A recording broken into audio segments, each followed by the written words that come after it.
ദൈവം അനുഗ്രഹിക്കട്ടെ. കഴിഞ്ഞ ആഴ്ചയില് നമ്മളൊരു പുതിയ ക്ലാസ് തുടങ്ങി വെച്ചു. നിങ്ങൾക്കറിയാവുന്നതുപോലെ സഭയും അടിസ്ഥാന പ്രമാണവുമാണ് നമ്മൾ എടുത്തുകൊണ്ടിരിക്കുന്നത്. അതിലേക്ക് നമ്മൾ കിടക്കുന്നതിനൊരു മുഖവുര എന്നുള്ള നിലയിലായിരുന്നു കഴിഞ്ഞ ആഴ്ച ചില ചിന്തകൾ നമ്മൾ പങ്കുവെച്ചത്. സഭ എന്നാൽ എന്ത്? ഇത് പറയുന്നതിന് മുൻപ് ആ പേരിനെ കുറിച്ച് ഒരല്പം നമ്മൾ ചിന്തിക്കേണ്ടതുണ്ടായിരുന്നു. കാരണം നമ്മൾ സഭ എന്ന് പറയുമ്പോഴത്തേക്കും നമ്മൾ പെട്ടെന്ന് പറയുന്നത് ഷാരോൺ, IPC ഇല്ലേ, അസംബ്ലീസ് ഓഫ് ഗോഡ് എന്നൊക്കെ നമ്മളങ്ങ് പറയും. അത് ആ സഭ എന്നാണ് നമ്മുടെ ചിന്ത. സഭ എന്താണ്? പദത്തിന്റെ എബ്രായ പദം ഞാൻ പറഞ്ഞു, നിങ്ങൾ ഓർക്കുന്നുണ്ടായിരിക്കും. കഹൽ. കഹൽ പഴയ നിയമ കാലഘട്ടങ്ങളിൽ പ്രത്യേക രാഷ്ട്രീയപരമായ ആവശ്യങ്ങൾക്ക് വേണ്ടി, രാജ്യപരമായ ആവശ്യങ്ങൾക്ക് വേണ്ടി വിളിച്ചു കൂട്ടുന്ന സദസ്സിനെ ആയിരുന്നു പഴയ നിയമത്തിൽ കഹൽ എന്ന് പറഞ്ഞത്. അതിന്റെ മലയാളം പദം ഞാൻ പറഞ്ഞു, എല്ലാവരും ഒരുമിച്ച് കൂടുന്നതും ഓരോരുത്തരും ശോഭിക്കുന്നതുമായ സ്ഥലത്തെയാണ് സഭയെന്ന് മലയാളത്തിൽ പറയുന്നത്. അതിലൊരു ഗ്രീക്ക് പദമുണ്ട്. ആ ഗ്രീക്ക് പദം ഞാൻ പറഞ്ഞു എക്ലീസിയ എന്ന് പറഞ്ഞൊരു പദമാണ്. എക്ലീസിയ എന്ന് പറഞ്ഞാൽ പ്രത്യേക ഉദ്ദേശത്തിന് വേണ്ടി വിളിച്ചു ചേർക്കപ്പെട്ടവർ, വിളിച്ചു മാറ്റപ്പെട്ടവർ. A group which are called out. ഞാൻ ആ പദം ഒന്ന് വിവരിച്ചു, നിങ്ങൾ ഓർക്കുന്നുണ്ടായിരിക്കാം. എക് കലേയോ, ഈ രണ്ട് ഗ്രീക്ക് പദങ്ങൾ ചേർന്നതാണ് എക്ലീസിയ. നിങ്ങൾ ചില പദങ്ങൾ ഗ്രീക്കും ഹീബ്രു ഒക്കെ പഠിക്കേണ്ടി വരുവേ, ബൈബിൾ ക്ലാസ് അല്ലേ. അപ്പം അത് കുറിച്ചിടുകയും അത് പഠിക്കുകയും ചെയ്യണം. ഉച്ചരിക്കുന്നതും ശരിയായിരിക്കണം. നിങ്ങൾ അത് ഇംഗ്ലീഷിലോ മലയാളത്തിലോ എഴുതിയെടുക്കാം. എക് എക് എക് എന്ന് പറഞ്ഞാൽ നമ്മുടെ ഇംഗ്ലീഷിൽ നമ്മൾ ഔട്ട് എന്നോ ഫ്രം ഫ്രം ഫ്രം, ഞാനൊരു കത്തെഴുതുകയാണെ ഫ്രം എന്നിൽ നിന്നും എന്നുള്ള അർത്ഥത്തിൽ അല്ലെ. ഫ്രം ജോയ്സി മാത്യു എന്ന് പറഞ്ഞാൽ ജോയ്സി മാത്യുവിൽ നിന്നും എന്നല്ലേ അതിന്റെ അർത്ഥം. ഔട്ട് ഔട്ട് പുറത്തേക്ക്, ഗോയിങ് ഔട്ട് പുറത്തേക്ക് പോകുക. അപ്പൊ ഈ പ്രിപ്പോസിഷനാ സത്യത്തിലെ ഗ്രാമറിൽ, നിങ്ങൾ ഗ്രാമർ പഠിച്ചിട്ടുണ്ടല്ലോ, ഇംഗ്ലീഷോ മലയാളമോ പഠിച്ചിട്ടില്ലേ? അതിലെ പ്രിപ്പോസിഷൻ അഥവാ മലയാളത്തിൽ ഗതി എന്ന് പറയും. ഗതി എന്ന് കേട്ടിട്ടുണ്ടോ? ഒരു ഗതിയില്ല എന്ന് എനിക്കറിയാം. അപ്പൊ ഗതി എന്ന് പറഞ്ഞൊരു കാര്യമുണ്ട്. പ്രിപ്പോസിഷൻ എന്നാ ഇംഗ്ലീഷിൽ പറയുന്നത്. ഒരു പദത്തെ അതിന്റെ ഉദ്ദേശമോ ലക്ഷ്യമോ കാണിക്കാൻ മറ്റൊരു പദവുമായി കൂട്ടിച്ചേർക്കുന്ന പദങ്ങളെയാണ് നമ്മൾ ഗതി എന്ന് പറയുന്നത്. അപ്പൊ എക് എക് എന്ന് പറഞ്ഞ ഔട്ട് അഥവാ ഫ്രം. കലേയോ, കലേയോ അതൊരു ഗ്രീക്ക് പദമാണെന്ന് ഞാൻ പറഞ്ഞു. കലേയോ, കലേയോ എന്ന് പറഞ്ഞാൽ ഗ്രീക്ക് ഭാഷയിൽ ടു കോൾ, വിളിക്കുക. അപ്പൊ നമ്മൾ ചേർത്ത് പറഞ്ഞു ടു കോൾ ഔട്ട്, പുറത്തേക്ക് വിളിക്കുക. അതാ പദത്തിന്റെ അർത്ഥം, പുറത്തേക്ക് വിളിക്കുക. അപ്പൊ ഏതിന് പുറത്തേക്കെന്ന് നമുക്കൊരു ചോദ്യം ചോദിക്കാം അല്ലേ? അത് സ്വാഭാവികമാണ്. ഏതിന് പുറത്തേക്ക് നമ്മളെ വിളിച്ചു? ഏതിന് പുറത്തേക്കാ വിളിച്ചത്? അതാ ഞാൻ കഴിഞ്ഞ ദിവസം പറഞ്ഞത്. We are called out of the world. ലോകത്തിന് പുറത്തേക്കാ നമ്മളെ വിളിച്ചത്, ലോകത്തിന്റെ പുറത്തേക്ക്. ഈ നമ്മള് സത്യത്തിൽ ഈ ലോകത്തിലാണ് നമ്മൾ ജീവിക്കുന്നത്. ഈ ലോകത്തിൽ തന്നെയാണ് നമ്മൾ ജീവിക്കുന്നത്. നമുക്ക് ഈ ലോകം വിട്ട്, അല്ലെങ്കിൽ ഈ ചില ദുർവൃത്തിക്കാരോട് നമുക്ക് ഇടപെടാൻ കഴിയുന്നില്ലെങ്കിൽ നമ്മൾ ലോകം വിട്ടു പോകേണ്ടി വരും. ദുർനടപ്പുകാരോട് നിങ്ങൾക്ക് ഒരുമിച്ച് പറ്റുന്നില്ലെങ്കിൽ നിങ്ങൾ ലോകം വിട്ടു പോകേണ്ടി വരുമെന്നൊക്കെ പൗലോസ് എഴുതിയിട്ടുണ്ട്. നമുക്ക് ഈ ലോകം വിട്ടു പോകാൻ പറ്റുമോ? ലോകത്തിന് പുറത്തെന്ന് പറഞ്ഞാൽ എന്താണ് ഈ ലോകം? അങ്ങനെ ഒന്ന് രണ്ട് വാക്യങ്ങളൊന്ന് വായിച്ചേ. യോഹന്നാൻ എഴുതിയ സുവിശേഷം 15-ാം അധ്യായം 19-ാമത്തെ വാക്യം ഒന്ന് വായിച്ച്. 15-19 പെട്ടെന്ന് നിങ്ങൾ അൺമ്യൂട്ട് ചെയ്ത് ഓരോരുത്തരൊന്ന് വായിച്ചു തരും ചെയ്ത്. ബൈബിൾ ക്ലാസ് ആണ്, പ്രസംഗം കേൾക്കുന്നത് പോലെ ഞാൻ മാത്രം ഇങ്ങനെ സംസാരിച്ചുകൊണ്ടിരുന്ന പോരാ, ഒരു ഇന്ററാക്ഷൻ ആവശ്യമുണ്ട്. ക്ലാസ് ആണ്. യോഹന്നാൻ 15-19 നമ്മുടെ കർത്താവ് തന്നെ പറയുകയാണ്. നിങ്ങൾ ലോകക്കാർ ആയിരുന്നു എങ്കിൽ ലോകം തനിക്ക് സ്വന്തമായതിനെ സ്നേഹിക്കുമായിരുന്നു. എന്നാൽ നിങ്ങൾ ലോകക്കാരായിരിക്കാതെ ഞാൻ നിങ്ങളെ ലോകത്തിൽ നിന്ന് തിരഞ്ഞെടുത്തത് കൊണ്ട് ലോകം നിങ്ങളെ പകയ്ക്കുന്നു. കണ്ടോ? അപ്പൊ നിങ്ങൾ ലോകക്കാരല്ല. അപ്പൊ ലോകത്തിന് പുറത്തേക്ക് നമ്മളെ തെരഞ്ഞെടുത്തു. ഞാൻ ലോകത്തിൽ നിന്നും ഞാൻ നിങ്ങളെ തിരഞ്ഞെടുത്തു. Out of the world I have chosen you. ലോകത്തിൽ നിന്നും. ഓർത്തണം കേട്ടോ, നമ്മൾ ലോകക്കാരല്ല. നമ്മൾ ഈ ലോകത്തിലാ ജീവിക്കുന്നത്, അത് ശരിയാ. പക്ഷേ നമ്മൾ ലോകക്കാരല്ല കേട്ടോ. അതുകൊണ്ട് ലോകസ്നേഹം ദൈവത്തോട് ശത്രുത്വമാകുന്നു എന്ന് മറ്റൊരു വാക്യത്തിൽ പറയുന്നുണ്ട് അല്ലെ. കൺമോഹം, ജഡമോഹം, ജീവനത്തിന്റെ പ്രതാപം, ഇതൊന്നും നമ്മളെ ബാധിക്കരുത്. ലോകസ്നേഹം, ലോകത്തെ സ്നേഹിക്കുന്നവർക്ക് ദൈവത്തെ സ്നേഹിക്കാൻ പറ്റുകയില്ലെന്ന് യാക്കോബ് പറഞ്ഞിട്ടുണ്ട്. അപ്പൊ ഈ ലോകം നമ്മളെ വഞ്ചിക്കുന്നതാണ്. നമ്മൾ ഈ ലോകത്തിലാണ്, പക്ഷെ നമ്മൾ ഈ ലോകത്തിൽ നിന്നും എടുത്തിരിക്കുകയാണ്. കർത്താവ് എടുത്തു പറയുന്ന വാക്യം നിങ്ങൾ ശ്രദ്ധിക്കണേ. എന്നിട്ട് ആ കൂട്ടത്തിൽ ഒരു വാക്യം കൂടെ ഒന്ന് ചേർത്ത് വായിച്ചു. യോഹന്നാൻ സുവിശേഷം തന്നെ 17-ാം അധ്യായത്തില് 14 തുടങ്ങി 18 വരെയും കൂടെയുള്ള വാക്യങ്ങളെ കൊണ്ടൊന്ന് വായിച്ചു. ഞാൻ അവർക്ക് നിന്റെ വചനം കൊടുത്തിരിക്കുന്നു, ഞാൻ ലൗകികനല്ലാത്തതുപോലെ. കണ്ടോ, ഞാൻ ലോകത്തെ കുറിച്ച് തന്നെയാണ്, അതിന്റെ അഡ്ജക്റ്റീവ് ആണ്. ഞാൻ ലൗകികനല്ലാത്തതുപോലെ അവരും ലൗകികന്മാരും അല്ലായതുകൊണ്ട് നമ്മളും ലൗകികന്മാരല്ല. ലോകം അവരെ പകച്ചു. ലോകം അവരെ പകച്ചു. അവരെ ലോകത്തിൽ നിന്ന് എടുക്കണമെന്നല്ല, ദുഷ്ടന്റെ കയ്യിൽ അകപ്പെടാതെ വണ്ണം അവരെ കാത്തുകൊള്ളണമെന്നത്രേ ഞാൻ അപേക്ഷിക്കുന്നത്. കണ്ടോ, നമ്മളെ എന്ന് പറഞ്ഞാൽ നമ്മൾ വിശ്വാസത്തിലേക്ക് വന്നു കഴിഞ്ഞോടെ നമ്മൾ ഈ ലോകത്തിൽ നിന്ന് എടുക്കുകയായിരുന്നെങ്കിൽ രക്ഷപ്പെട്ടതിന് എല്ലാവർക്കും സ്വർഗത്തിൽ പോകാമായിരുന്നു അല്ലേ. നമ്മൾ രക്ഷിക്കപ്പെടുകയും ചാകുകയും ഒരുമിച്ചാണെങ്കിൽ ഒരു പ്രയാസവും ഇല്ല, നമ്മളെല്ലാം നിത്യതയിൽ കണ്ടേനെ. കർത്താവ് പറഞ്ഞ അതുകൊണ്ട് ഞാനിവരെ ലോകത്തിൽ നിന്ന് എടുക്കുകയല്ല, ലോകത്തിൽ നിന്ന് എടുത്ത് മാറ്റാനല്ല ഉദ്ദേശിക്കുന്നത്. അവർ ലോകത്തിൽ തന്നെയാണ്, പക്ഷെ ലോകത്തിന് പുറത്താ. അപ്പൊ ഇതെന്താണ് ഈ പറയുന്നേ? എന്താ ഈ പറയുന്നേ? നമ്മൾ ലൗകികരല്ല എന്ന് പറഞ്ഞാൽ ലോകപ്രകാരമുള്ളവരല്ല. കർത്താവ് ലൗകികനല്ല, കർത്താവ് ലോകപ്രകാരമുള്ളവനല്ല. കർത്താവ് സ്വർഗീയനാ അല്ലെ, അത് നമുക്കറിയാം. കർത്താവ് സ്വർഗീയനാ. കർത്താവിന്റെ ശരീരത്തിലോ ആത്മാവിലോ ഒന്നും ഈ ലോകത്തിൻ്റെതായ ഒന്നുമില്ല, ഒരു വകയില്ല. എല്ലാം സ്വർഗത്തിൻ്റെതാണ്. അതുകൊണ്ടാണ് നമ്മൾ അവന് സ്വർഗീയൻ, ഉയരത്തിൽ നിന്നുള്ളവൻ എന്നൊക്കെ വിളിച്ചിരിക്കുന്നത്. അപ്പൊ കർത്താവ് സ്വർഗീയനാണ്. അതുകൊണ്ട് നമ്മളെയും സ്വർഗീയരാക്കി മാറ്റാനാണ് നമ്മളെ വിളിച്ചു വേർതിരിച്ചത്.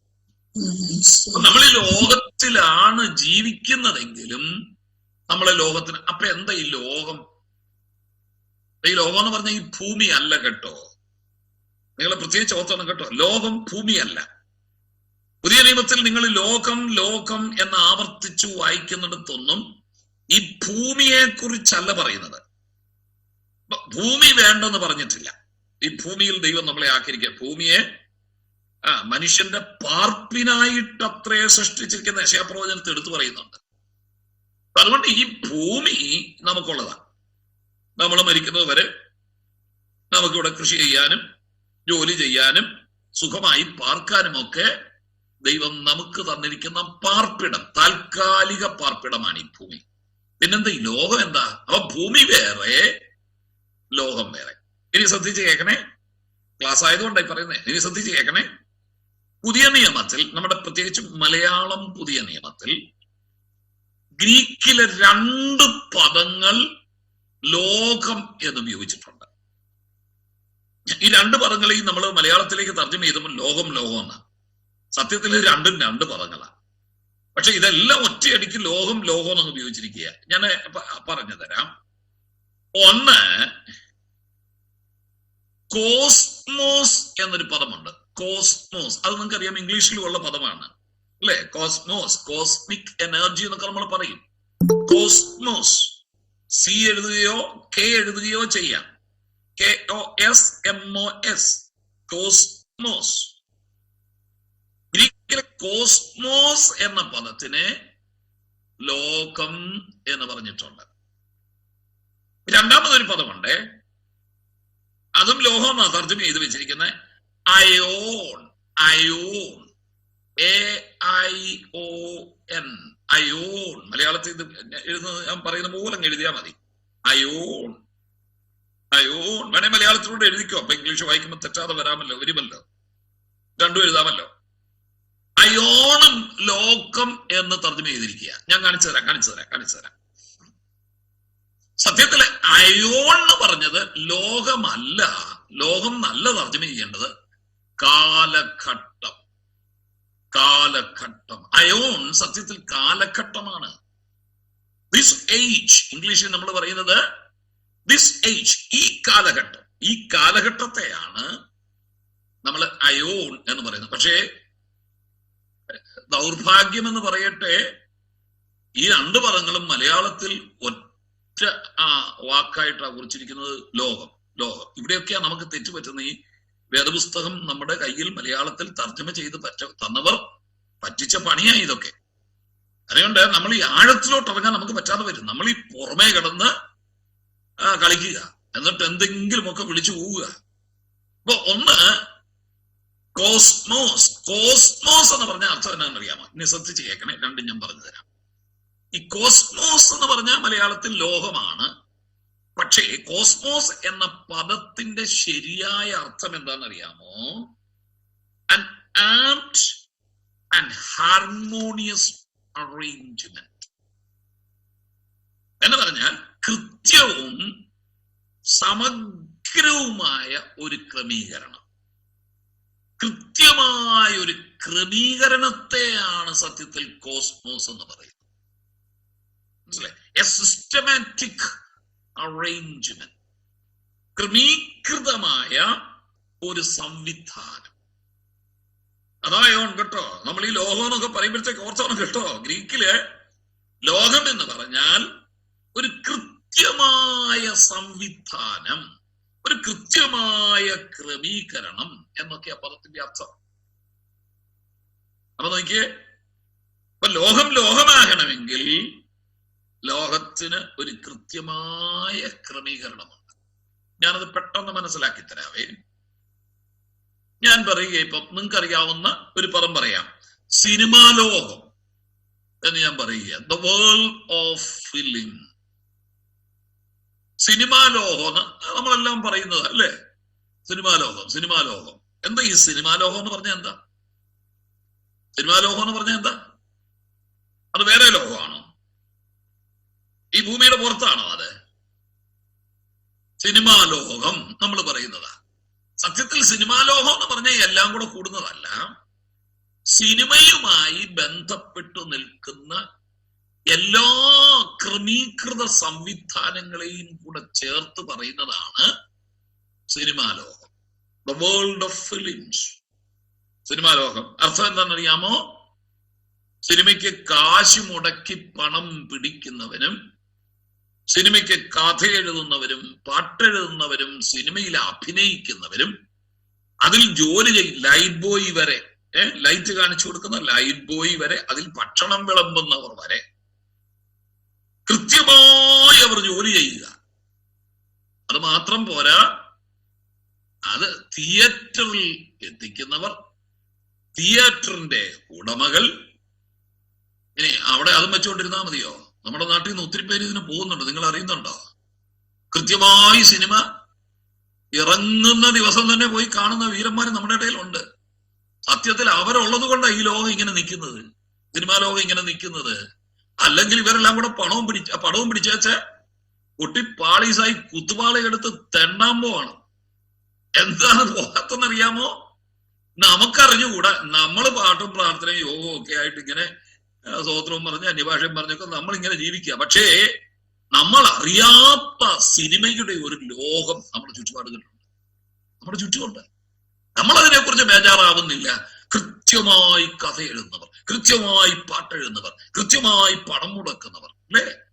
കൃത്യമായി അതിൽ അഭിനയിക്കുന്നവർ, കൃത്യമായി അതിൽ ജോലി ചെയ്യുന്നവർ, കൃത്യമായി അത് തിയേറ്ററിൽ എത്തിക്കുന്നവർ, കൃത്യമായി അത് തിയേറ്റർ നടത്തുന്നവർ, കൃത്യമായി അത് കാണാൻ പോകുന്നവർ, ഇവരെല്ലാം കൂടെ അടങ്ങുന്ന ഒരു ലോകമാണ് സത്യത്തിൽ സിനിമാ ലോകം. ഇപ്പൊ മനസ്സിലായ ലോകം എന്ന് പറഞ്ഞ ക്രമീകൃതമായ ഒരു സംവിധാനം, അല്ലാതെ ഭൂമിയെ അല്ല.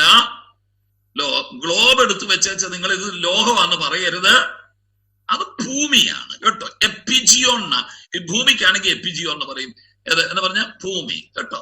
പക്ഷേ ലോകം എന്ന് പറയുന്നത് കോസ്മോസ് ആണ്, കോസ്മോസ് ആണ് അല്ലേ. അതുപോലെ തന്നെ ഞാൻ പറയാ ദ വേൾഡ് ഓഫ് സ്പോർട്സ്, സ്പോർട്സിന്റെ ലോകം. നമുക്ക് പറഞ്ഞുകൂടാ സത്യത്തിൽ. നമ്മൾ ഈ പറഞ്ഞ പോലെ രാവിലെ വീട്ടിൽ ആഹാരം ഉണ്ടാക്കുന്നു, അത് കഴിക്കുന്നു, നമ്മൾ യോഗത്തിന് പോകുന്നു, വരുന്നു.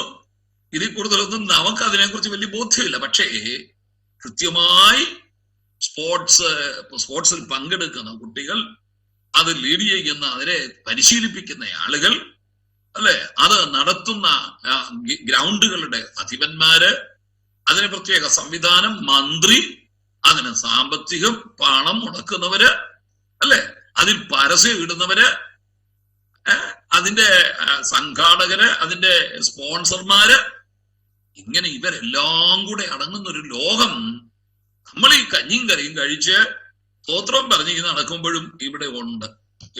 കൃത്യമായിട്ട് അത് ക്രമീകരിക്കപ്പെട്ടിട്ടുണ്ട്.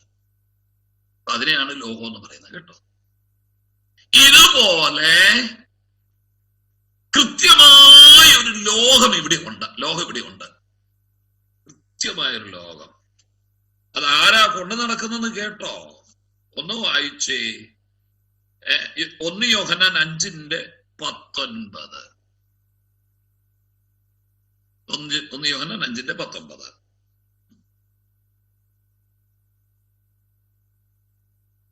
ബാക്കി കുറിച്ച് കൊടുത്തോണേ. 1 യോഹന്നാൻ 5:19. അവൻ ആദ്യം നമ്മെ സ്നേഹിച്ചതുകൊണ്ട് നാം സ്നേഹിക്കുന്നു.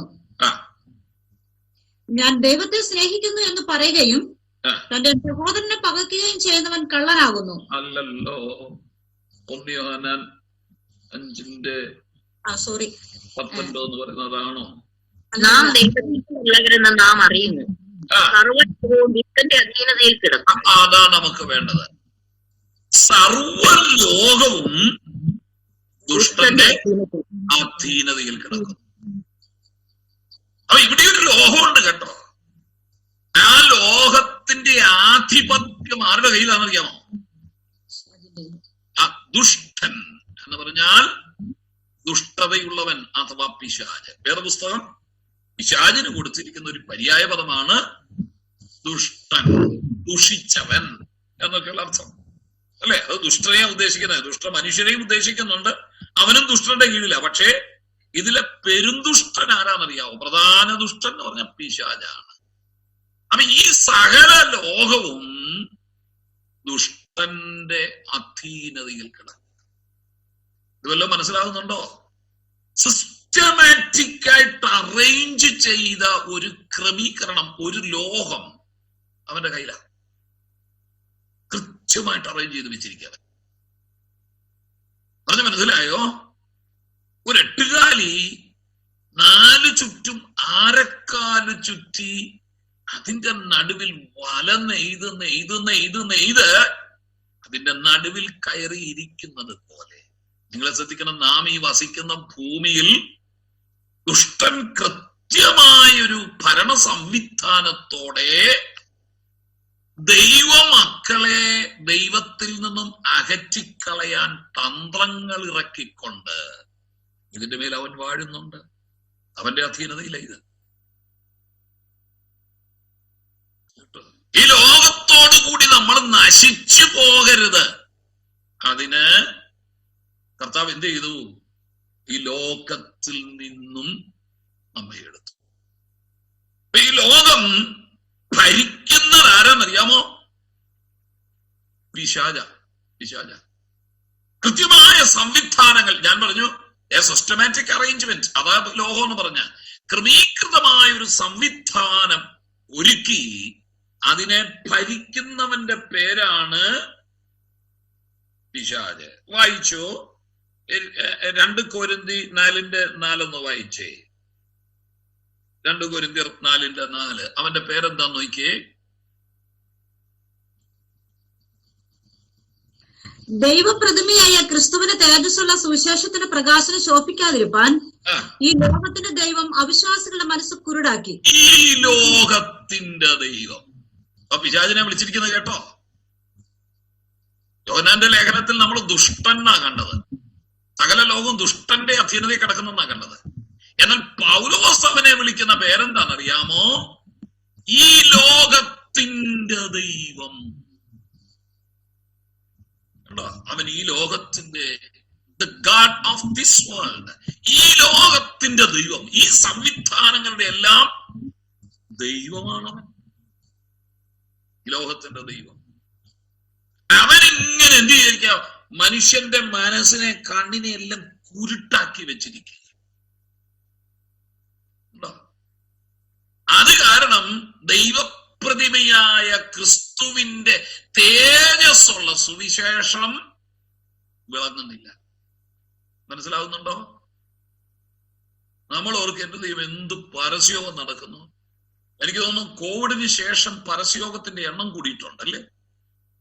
പണ്ട് അത്രയില്ലായിരുന്നു. കോവിഡിന് ശേഷം എല്ലായിടത്തും ഞങ്ങളുടെ നാട്ടിലൊക്കെ നമ്മുടെ കുഞ്ഞുങ്ങളും സഹോദരന്മാരെല്ലാം ഇങ്ങനെ പരസ്യോഗത്തിന് ഇറങ്ങിക്കൊണ്ടിരിക്കുകയാണ്. ഇതുപോലെ പരസ്യോഗങ്ങൾ നടക്കുന്ന ഒരു കാലമില്ല. കൺവെൻഷനുകളും യോഗങ്ങളും മീറ്റിങ്ങുകളും ക്യാമ്പുകളും അല്ലേ, സെമിനാറുകളും, എന്തെല്ലാം ആത്മീയ കൂട്ടായ്മകൾ ഇവിടെ നടക്കുന്നു, എന്തെല്ലാം മീറ്റിങ്ങുകൾ നടക്കുന്നു, പ്രചരണ കോലാഹലങ്ങൾ നടക്കുന്നു. എന്നിട്ട് എന്താ ഈ സുവിശേഷം പലരും സ്വീകരിക്കാത്തത്? നമ്മളൊക്കെ എന്റെ ദൈവമേ, ഞാനൊക്കെ എങ്ങനെ സ്വീകരിച്ചത് ഇതല്ലേ? ഒരു ദിവസം നമ്മൾ ഇതൊക്കെ സ്വീകരിക്കാൻ തോന്നി, നമ്മളങ്ങ് സ്വീകരിച്ചു. ഒരുപക്ഷെ ഒരു രോഗത്തിന്റെ നടുവിലായിരിക്കാം, കഷ്ടതയുടെ നടുവിലായിരിക്കാം, പ്രയാസത്തിന്റെ നടുവിലായിരിക്കാം, ഒരു പരസ്യോഗത്തിന് കേട്ടതായിരിക്കാം, അല്ലെങ്കിൽ കൺവെൻഷൻ നമ്മളൊക്കെ രക്ഷിക്കപ്പെട്ടത് പല നിലകളിലാണ്. നമ്മൾ പെട്ടെന്ന് അങ്ങ് സ്വീകരിച്ചു. നമ്മൾ ഓർക്ക് എന്റെ ദൈവമേ, ഇവർക്കൊക്കെ എന്തുകൊണ്ട് ഇതൊന്നും സ്വീകരിച്ചുകൂടാ? സ്വീകരിക്കാത്ത എന്നാന്നറിയാമോ? ഈ ലോകത്തിന്റെ ദൈവം ഉണ്ടല്ലോ, അവന്റെ പേരാ ദൈവം. അവൻ ഈ ലോകത്തിന്റെ എന്ന് പറഞ്ഞ കൃത്യമായ സംവിധാനങ്ങളോടെ അവൻ ഈ ലോകത്തെ കൈയടക്കി വെച്ചിരിക്കുക. അവൻ എന്ത് ചെയ്യുന്നറിയാമോ? ഇവിടെയുള്ള മനുഷ്യന്റെ എല്ലാം കണ്ണ് കുരുടാക്കി വെച്ചിരിക്കുക, മനസ്സ് കുരുടാക്കി. അതിനകത്ത് കേറുകയല്ല. കണ്ണ് കുരുടായി പോയെങ്കിൽ പിന്നെങ്ങനെ കാണുന്നേ? മനസ്സ് കുരുടായി പോയാൽ അങ്ങോട്ടെങ്ങനെ കയറുന്നത് സുവിശേഷം? ഇപ്പൊ മനസ്സിലായോ? അപ്പൊ സുവിശേഷം അറിയിക്കുന്നുണ്ടെന്ന് പറഞ്ഞിട്ട് കാര്യമില്ല. ദൈവമക്കൾ ആദ്യം ചെയ്യേണ്ട കാര്യം എന്താണെന്നറിയാമോ? ഹൃദയങ്ങളെ കുരുട്ടാക്കി വെച്ചിരിക്കുന്ന ദുഷ്ടന്റെ കെട്ടുകളെ ആദ്യം പൊട്ടിച്ചിട്ട് വേണം സുവിശേഷം പറയാൻ. നമ്മൾ ഉദ്ദേശിക്കുന്ന എന്നാ അറിയാം? കൈ കുറെ കാശ് കൊണ്ട് ബൈബിൾ സൊസൈറ്റിയിൽ നിന്ന് കുറെ ട്രാക്ട് എടുത്തിട്ടുണ്ടെങ്കിൽ സുവിശേഷ വേല നടക്കുമെന്നാണ് ഓർത്തത്. കുറെ ട്രാക്ട് കിട്ടി, നമുക്ക് പോയേക്കാം, നാളെ അങ്ങ് പോയേക്കാം, എന്നിട്ട് അങ്ങ് പോവുക. എന്റെ കുഞ്ഞേ, സുവിശേഷം വിളങ്ങണമെങ്കിൽ ആദ്യം ചെയ്യേണ്ടത് എന്താണെന്നറിയാമോ? മനുഷ്യന്റെ മനസ്സുകളെ, മനുഷ്യന്റെ കണ്ണുകളെ കുരുട്ടാക്കി വെച്ചിരിക്കുന്ന ദുഷ്ടന്റെ കേട്ടുപൊട്ടിക്കണം. എന്നിട്ട് ഒത്തിരി ഒന്നും പറയണ്ട, ഗ്രീക്കും ഹീബ്രുവും പറയണ്ട, ലളിതമായി യേശുവിനെ കുറിച്ച് പറഞ്ഞു ജനം രക്ഷിക്കപ്പെട്ടു. അങ്ങനെ അതുകൊണ്ടാണ് നമ്മൾ രക്ഷിക്കപ്പെട്ടത്. നമ്മൾ വലിയ ഡീപ്പ് ഗ്രീക്കും ഹീബ്രുവും കേട്ടിട്ടാണോ നമ്മൾ രക്ഷിക്കപ്പെട്ടത്? നമ്മളിപ്പോ അത് പഠിക്കുന്നതിന് വെച്ചാൽ വേറെ ദിവസം പഠിക്കുന്നവരായതുകൊണ്ടാണ്.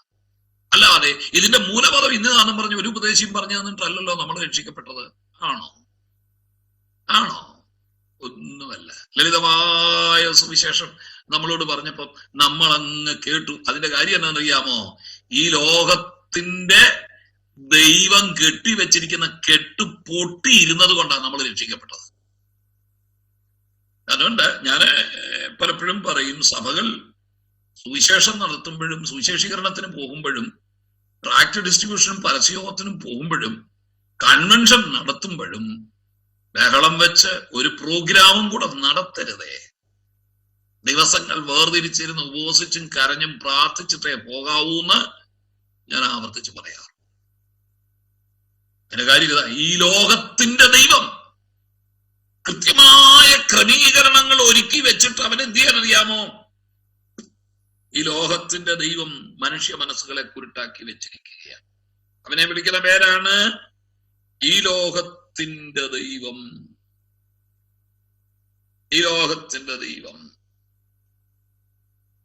അവനെ വേറൊരു പേര് വിളിക്കുന്നുണ്ട്. എഫേസ്യർ 6:12 വായിച്ച്.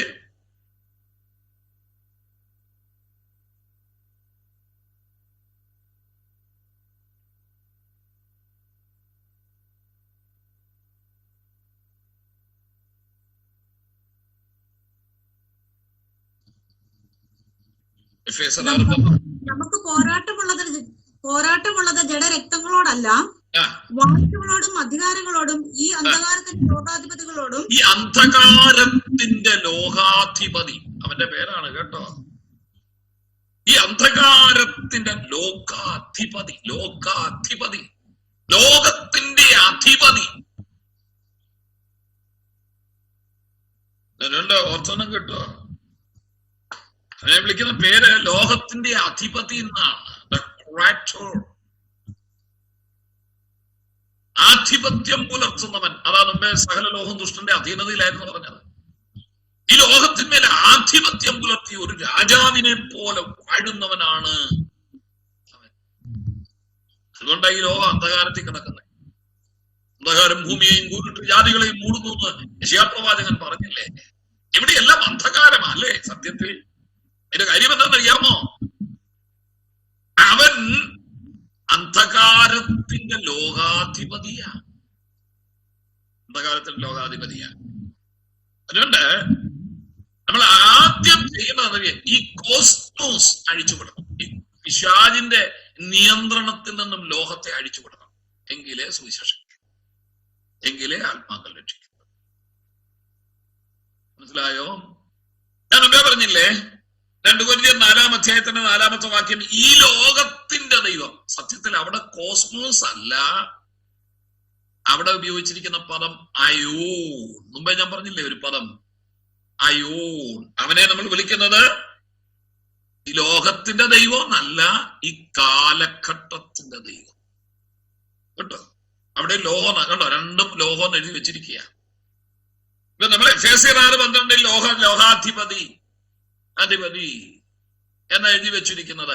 അത് കുഴപ്പമില്ല അല്ലേ? നമ്മള് യോഹന്നാൻ 11:31 അവിടെ എഴുതി വെച്ചിരിക്കുന്ന ആർഹോൺ, ഈ ലോകത്തിന്റെ പ്രഭു എന്നൊക്കെയാ പറഞ്ഞു വെച്ചിരിക്കുന്നത്. പക്ഷേ ഈ മറ്റൊരു പദം കൂടെ ഉണ്ട്. ഞാൻ പറഞ്ഞു കാലഘട്ടം. കാലഘട്ടം. ഈ കാലഘട്ടത്തെയും ആരാ നിയന്ത്രിക്കുന്നറിയാവോ? മനസ്സിലായോ? ഈ കാലഘട്ടത്തെയും ആരാ നിയന്ത്രിക്കുന്നേ? ഇപ്പോഴത്തെ കാലഘട്ടം, ഈ കാലഘട്ടത്തെ ആരാ നിയന്ത്രിക്കുന്നേ? ഈ യുഗത്തെ ആരാ നിയന്ത്രിക്കുന്നേ? പിശാച്. അപ്പൊ ഈ ലോകത്തെ എന്ന് പറഞ്ഞ ഇവിടുത്തെ സംവിധാനങ്ങളെ ആരാ നിയന്ത്രിക്കുന്നേ? പിശാച്. ഈ കാലഘട്ടത്തെ ആരാ നിയന്ത്രിക്കുന്നേ?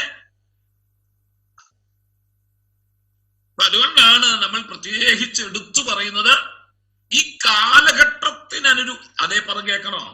നിങ്ങൾ റോമർ 12:2 വായിച്ചേ. റോമർ 12:2.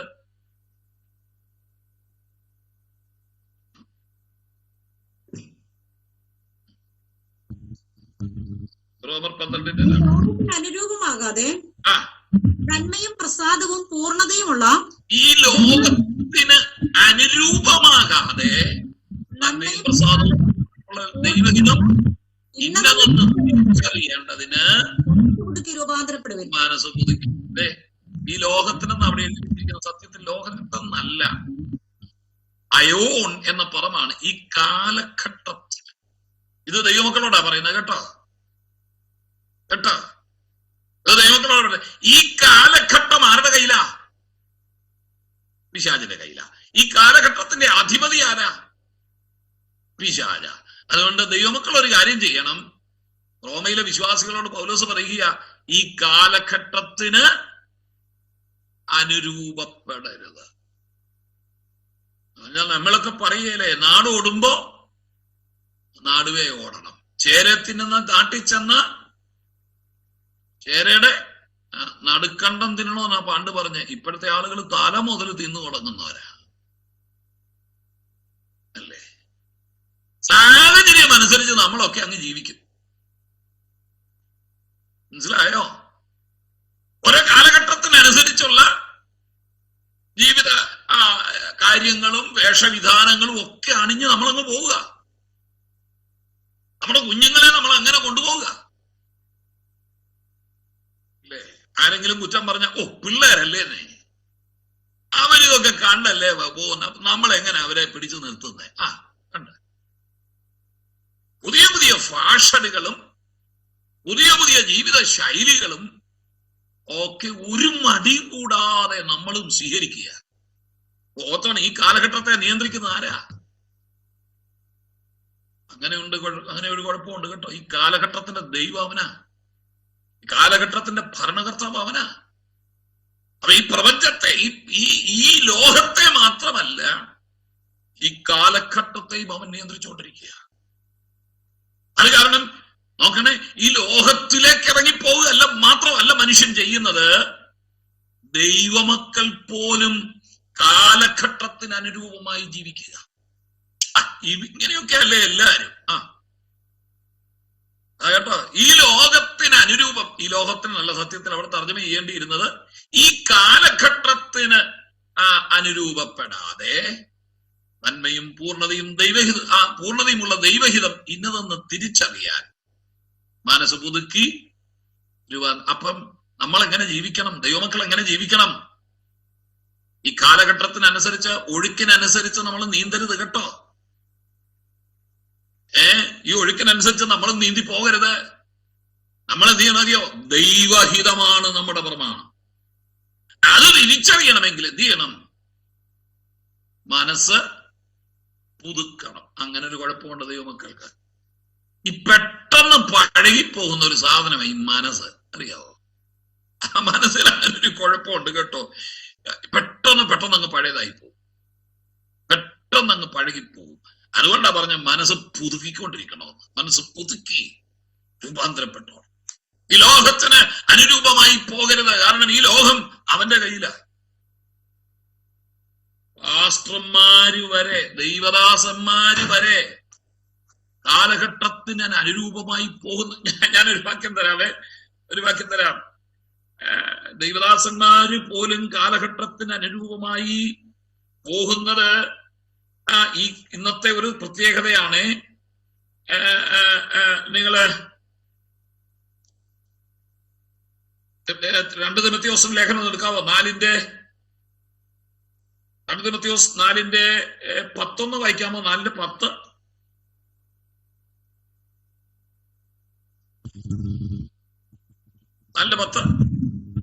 ദേമാസ് ഈ ലോകത്തെ സ്നേഹിച്ചിട്ട് തെസ്സലോനിക്കയിലേക്ക് പോയി. കേട്ടോ, മതി. ഒറ്റ പദം മതി. പൗലോസിന്റെ കൂടെ തിമോഥെയോസിന്റെ 2-ാമത്തെ ലേഖനം പൗലോസിന്റെ അന്ത്യലേഖനങ്ങളിൽപ്പെട്ടതാണല്ലോ, അന്ത്യലേഖനമാണല്ലോ. ജയിലിൽ കിടന്നുകൊണ്ട് എഴുതുകയാണല്ലോ അവസാനം, അല്ലേ? ഇനിയും ഞാന് പാനീയാഗമായിട്ട് അർപ്പിക്കപ്പെടുന്നു, നല്ലവർ പൊരുതു, ഓട്ടം തികച്ചു, വിശ്വാസം കാത്തു എന്നൊക്കെ തന്റെ മരണത്തെ കണ്ടുകൊണ്ട് എഴുതുക. അത്തരുണത്തിൽ തന്നോട് ചേർന്ന് നിന്ന ഒത്തിരി പേര് പൗലോസിനെ വിട്ടുപോയി. പൗലോസിന്റെ ജീവിതത്തിന്റെ സായാഹ്ന നിമിഷങ്ങൾ വന്നപ്പോൾ പൗലോസിന് ഒരു കാലഘട്ടത്തിൽ സഹായമായിരുന്നവരും ശുശ്രൂഷയ്ക്ക് കൈത്താങ്ങലായിരുന്നതുമായ പലരും പൗലോസിനെ വിട്ടുപോയി. നിങ്ങൾ തിമോഥെയോസ് ലേഖനം വായിച്ചാൽ മതി. 1-ാം അധ്യായം മുതൽ തന്നെ അങ്ങനെ വിട്ടുപോയവരുടെ ഒരു നല്ല പട്ടിക ഇവിടെ കൊടുത്തിട്ടുണ്ട്. അതിൽ അവസാനമല്ല, അതിലൊരാളുടെ കാര്യം പറഞ്ഞേ. ദേമാസ് ഈ ലോകത്തെ സ്നേഹിച്ചിട്ട് എന്നെ വിട്ട് തെസ്സലോനിക്കയിലേക്ക് പോയി. നിങ്ങൾ എവിടെയാ ലോകം കണ്ടോ? ലോകം കണ്ടോ? അത് സത്യത്തിൽ ലോകമല്ല, ഈ കാലഘട്ടത്തെ സ്നേഹിച്ചിട്ട്. അയോൺ എന്ന ഗ്രീക്ക് പദം അവിടെ കിടക്കുന്നത്. ഇതാ ഞാൻ പറഞ്ഞത്, നമ്മുടെ മലയാളം ബൈബിള് നമ്മളെ തെറ്റിദ്ധരിപ്പിച്ച് കളയും. ഈ ലോകത്തെ സ്നേഹിച്ചെന്ന് പറഞ്ഞാൽ ലോകത്തിന്റെ താടിമോടികൾ കണ്ടിട്ടല്ല, മറിച്ച് കാലഘട്ടത്തിനനുസരിച്ച് അവനങ്ങ് പോയി. ഇപ്പൊ ദേവാസ് പറയുന്നത് എന്നാ അറിയോ? ഈ പാസ്റ്റർ പഴയ ശൈലിയും പഴയ സൂത്രവും പഴയ അല്ലോലിയായും ഒക്കെ പറഞ്ഞുകൊണ്ട് നടന്നാൽ നോക്കുവോ? ഇപ്പൊ എന്തെല്ലാം പുതിയ രീതികളും ശുശ്രൂഷകളും അല്ലേ? അല്ലേ? ലിക്വിഡ് ഫയർ കേട്ടിട്ടില്ലേ? അവിടെ പുതിയത് ഇറങ്ങിയിരിക്കുന്നു. കാലഘട്ടത്തിനനുസരിച്ച് പുതിയത് വരികയാണേ. ഉന്തി വീഴ്ത്തെ, ഊതി വീഴ്ത്തെ, തള്ളി വീഴ്ത്തെ അല്ലേ? ഇപ്പൊ അവിടെ പുതിയ ഒരെണ്ണം ഇറങ്ങിയിരിക്കുന്നു, അലക്ക് ശുശ്രൂഷ. കേട്ടോ? അലക്ക് ശുശ്രൂഷ എന്ന് കേട്ടോ നിങ്ങള്? അയ്യോ, മറ്റേ ഉന്തി വീഴ്ത്തും ഊതി വീഴ്ത്തും തള്ളി വീഴ്ത്തും ഒക്കെ പഴയ ഫാഷനായി. ഇപ്പൊ അലക്ക് ശുശ്രൂഷയാ. അതെന്നാന്നറിയാവോ? പ്രസംഗപീഠത്തിൽ നിന്ന് ആത്മാവിലായിട്ട് മുൻപോട്ട് വിശ്വാസികളെ വിളിക്കും. മുൻപോട്ട് വരുന്നവരുടെ തലയിൽ പോക്കറ്റിൽ നിന്ന് കർച്ചീഫ് എടുത്ത് അവരുടെ തലയിൽ അലക്കും. ഇങ്ങനെ അലക്കും. അങ്ങനെ അലക്കുമ്പോ അവരൊക്കെ മറിഞ്ഞു വീഴും. അതിനെ വിളിക്കുന്ന പേരാണ് അലക്ക് ശുശ്രൂഷ. അത് കേട്ടോ? എന്നോടൊരു ദൈവദാസൻ എന്ന് പറഞ്ഞു, ഭയങ്കര അലക്ക് ശുശ്രൂഷയായിരുന്നെന്ന് പറഞ്ഞു. ഞാൻ പറഞ്ഞ് അതിനകത്ത് എനിക്ക് ഒരു സംശയമില്ല. എന്നാന്നറിയോ? ഇയാള് ശുശ്രൂഷയ്ക്ക് ഇറങ്ങിയപ്പോ മേടിച്ചതാ ഈ കർച്ചീഫ്. അന്ന് മുതൽ ഇത് നനച്ചിട്ടില്ല. ഇത് പിന്നെ തലയെ കൊണ്ടടിച്ച ഏത് പോലീസുകാരനാ വീഴുകയില്ലാത്ത? അല്ല പറഞ്ഞ ഓരോ കാലഘട്ടത്തിനനുസരിച്ച് പുതിയ പുതിയ ശുശ്രൂഷകൾ വരിക. കാഹളമൂതുന്ന കണ്ടോ? കഴിഞ്ഞ ദിവസം കണ്ടോ കാഹളമൂതുന്ന? അങ്ങ് വന്നോ വാസ്ത്രേ? അത് അങ്ങ് വന്നോ സാറേ? അത് കാഹളമൂതുന്നു. ലിക്വിഡ് ഫയർ അങ്ങ് വന്നോ? വന്നു. എന്തെല്ലാം പുതിയ പുതിയ ശിശു.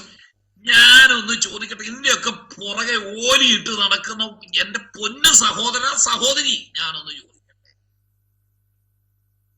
ഇത് 1-ാം നൂറ്റാണ്ടിലെ സഭയിൽ ഉണ്ടായിരുന്നു?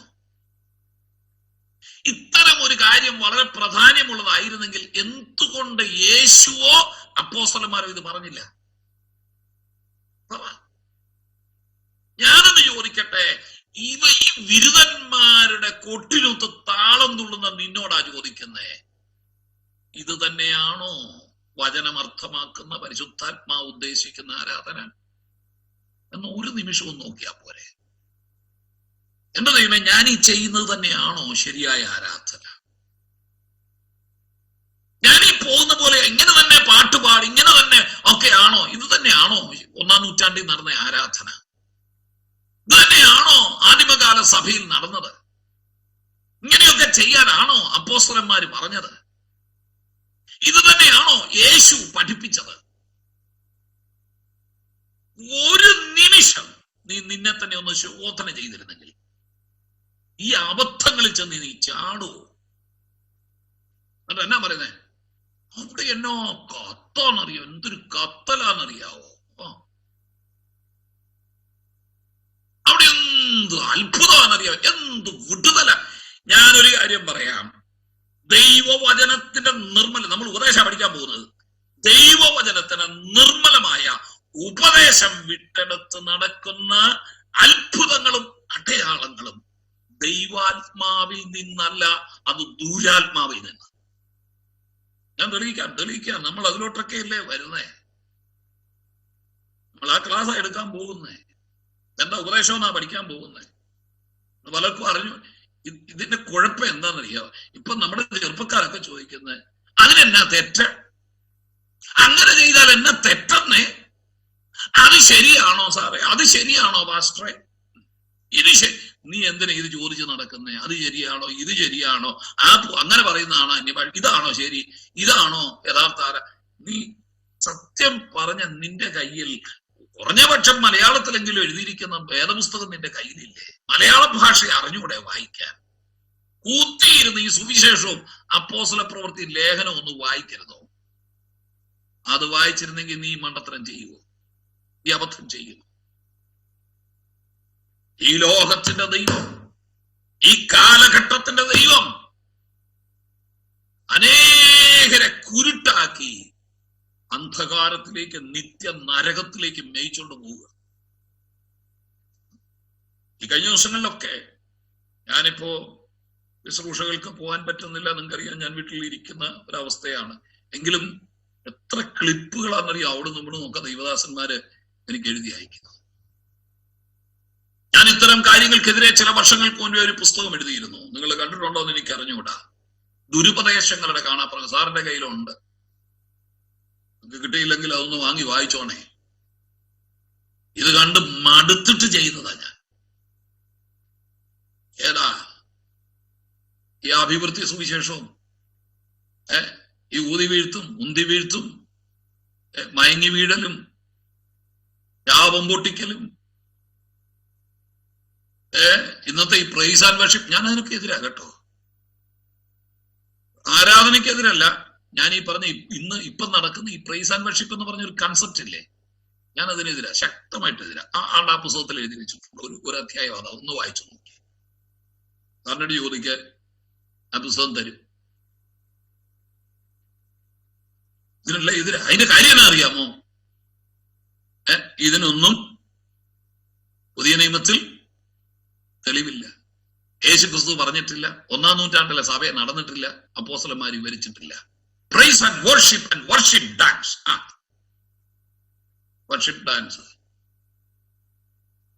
എന്റെ പൊന്നു കുഞ്ഞ്, ഡാൻസ് എന്ന് പറയുന്നതേ കള്ള് കടിച്ചു കുടിച്ച് കിടന്ന് തുള്ളുന്നത് പോലെ തുള്ളുന്നതിന് ഡാൻസ് എന്നല്ല. ഞങ്ങളുടെ നാട്ടിൽ അതിനെ ഉഡാൻസ് എന്നാ വിളിക്കുന്നത്. ഉഡാൻസ്, അതാണോ ഡാൻസ്? സഹോദരിമാരൊക്കെ ഇതിനകത്തുണ്ടല്ലോ, നേരത്തെ ഇതൊക്കെ പഠിച്ചവര് കാണും. ഡാൻസിന് കൃത്യമായ ചലന നിയമങ്ങളില്ലേ, മുദ്രകളില്ലേ, താളമില്ലേ, സ്റ്റെപ്പുകളില്ലേ. എനിക്ക് ഡാൻസ് കൂടുതലൊന്നും അറിയത്തില്ല. പണ്ട് സ്കൂളിൽ പഠിച്ചപ്പം കണ്ടതൊക്കെ എനിക്ക് ഓർമ്മയുള്ളൂ. ഈ സ്കൂളിലും കോളേജിലും ഒക്കെ പഠിക്കുന്ന കാലഘട്ടത്തില് നടക്കുന്ന മീറ്റിങ്ങുകളൊക്കെ ഇതൊക്കെ ഉണ്ടല്ലോ, പിള്ളേർ ഇതൊക്കെ അവതരിപ്പിക്കുന്നത്. അത് കണ്ടിട്ടേ ഉള്ളൂ. അത് കഴിഞ്ഞൊന്നും പോയിട്ടില്ല. അത് പഠിച്ച കുഞ്ഞ് നിങ്ങൾ സഹോദരിമാരാരെങ്കിലും ഇതിനകത്തുണ്ടെങ്കിൽ ഞാൻ ചോദിക്കട്ടെ, ഈ ചുമ്മാറ കാലും കൈയും കാലും വിട്ട് ഇളക്കുന്നതാണോ ഡാൻസ്? അതിനെ ഡാൻസ് എന്ന് വിളിക്കുവോ? ഡാൻസ് അറിയാവുന്ന ഒരു ഗുരുവിന്റെ മുമ്പിൽ നിന്ന് ഇങ്ങനെ കാണിക്കണം, ശരിയല്ലേ? നിങ്ങളുടെ നാട്ടിലാ കഴിഞ്ഞ ദിവസം ഒരുത്തി എഴുന്നേറ്റ് ഒരു ഡാൻസുകാരനെ കുറ്റം പറഞ്ഞ് കേസും ഒക്കെ വഴക്കും ഒക്കെ ഉണ്ടായത്. തിരുവനന്തപുരത്താ നടന്നത്. സത്യഭാമയുടെ മുമ്പിൽ ചെന്ന് ദേഹം ഇട്ടൊന്ന് ഇറക്കിക്കേ ഇല്ലേ, പുളിവാറ് വെട്ടി ചാന്തിക്ക് അടി തരും. കാരണം ഡാൻസ് എന്ന് പറഞ്ഞാൽ അതിന് കൃത്യമായ ചലന നിയമങ്ങളുണ്ട്, കൃത്യമായ മുദ്രകളുണ്ട്, കൃത്യമായ സ്റ്റെപ്പുകളുണ്ട്. ഞാൻ പറഞ്ഞത് ശരിയാണോ? എന്നാ പിന്നെ ഡാൻസ്, നൃത്തം ദൈവത്തിന് വേണമെങ്കിൽ അത് ചൊവ്വ നേരെ അങ്ങോട്ട് അവതരിപ്പിക്കേ, ഒന്ന് ചിട്ട ചെയ്തേ. ആരാജും അതേകളക്കി ആരാധനകളിനകത്ത് കിടന്നുകൊണ്ട് ഈ തുള്ളുന്നതിനെ ഡാൻസ് എന്നാണോ വിളിക്കുന്നത്? ഇതിനെ കുഡാൻസ് എന്നാണ് ഞങ്ങൾ വിളിക്കുന്നത്. ഞാൻ ചോദിക്കുന്ന അത്രയേ ഉള്ളൂ. ദൈവത്തിന് ഏതർപ്പിച്ചാലും എന്ത് കൊടുത്താലും അതിന്റെ പൂർണ്ണതയിൽ വൃത്തിയായിട്ട് വേണ്ടേ കൊടുക്കാൻ. ആണോ? അങ്ങനെ പറയുമ്പോ പാട്ടിന്റെ കാര്യം എനിക്കെടുത്ത് പറയേണ്ടി വരും. നമ്മൾ ഈ കാട്ടിക്കൂട്ടുന്ന ഈ ഘോരഘോരം നിലവിളി പാട്ടാണോ? അയ്യോടെ പാട്ടിന് സ്വരസ്ഥാനങ്ങളില്ലേ, ശ്രുതിയില്ലേ, സംഗതി വേണ്ടേ? പാട്ടിന് സംഗതി വേണ്ടേ?